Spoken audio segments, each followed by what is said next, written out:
আমরা এখন এসে পৌঁছে গেছি ঝালংয়ে। খুব সুন্দর একটা জায়গায় আমাদের হোমস্টেটা। দেখো খুব সুন্দর, এবং চারিদিকটা এত ফুল দিয়ে সাজানো আর গাছগাছালি দিয়ে ভর্তি। প্রচুর অক্সিজেন। আর এই দেখো পেছনে কিন্তু ওটা ভুটান বর্ডারের, ওটা ভুটানের পাহাড় ওদিকটা।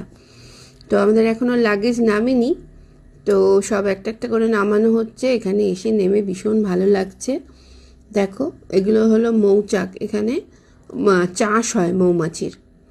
দেখেছ কীরকমভাবে, মানে কৃত্রিমভাবে চাষ করছে। আর এটা হলো রেস্টুরেন্ট, আমরা যে হোমস্টেতে রয়েছি তার সামনে একটা বিশাল বড় রেস্টুরেন্ট রয়েছে। তো আমরা চলো এবার আমরা যাই আমাদের ঘরের দিকে। আমি তো আগেই দেখিয়েছিলাম আমরা রয়েছি এসএস হোমস্টেতে, জলঢাকা এসএস হোমস্টে। বেশ সুন্দর জায়গা, একটা পাহাড়ি ছোট্ট গ্রাম। 24-25টা ফ্যামিলি এখানে থাকে। আর আমরা যে হোমস্টেটাতে রয়েছি এরা বুদ্ধিস্ট। এখানে আছে 2-3টে ঘর বুদ্ধিস্ট, বাকি সব হিন্দু।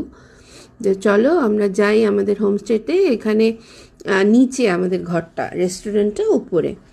এই যে দেখো কিরা মৌমাছির চাষ হচ্ছে, এরা ভেতরেও করেছে। প্রচুর এরকম রয়েছে এদের এখানে মৌমাছির চাষ। দু টাইপ অফ মৌমাছির এখানে চাষ হয়, একটা স্ট্রিংওয়ালা, একটা উইদাউট স্ট্রিং। যেটা উইদাউট স্ট্রিংয়ের মধু, সেইটা হলো ওষুধ হিসেবে কাজ করে ক্যান্সারের।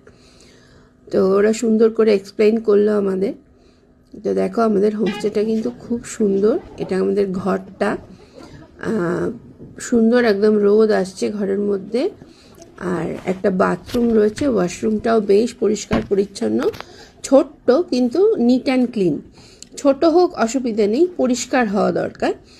আর এই দেখো পেছনে আমাদের একটা দরজা রয়েছে এখানে, সেটা দিয়ে পেছনটায় যাওয়া যায়, ব্যাকওয়ার্ড এরিয়াটায় যাওয়া যায়।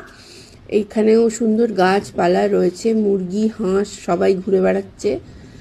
মানে খুব সুন্দর একটা পরিবেশ। সুন্দর জবা ফুলের একটা গাছ আছে, এত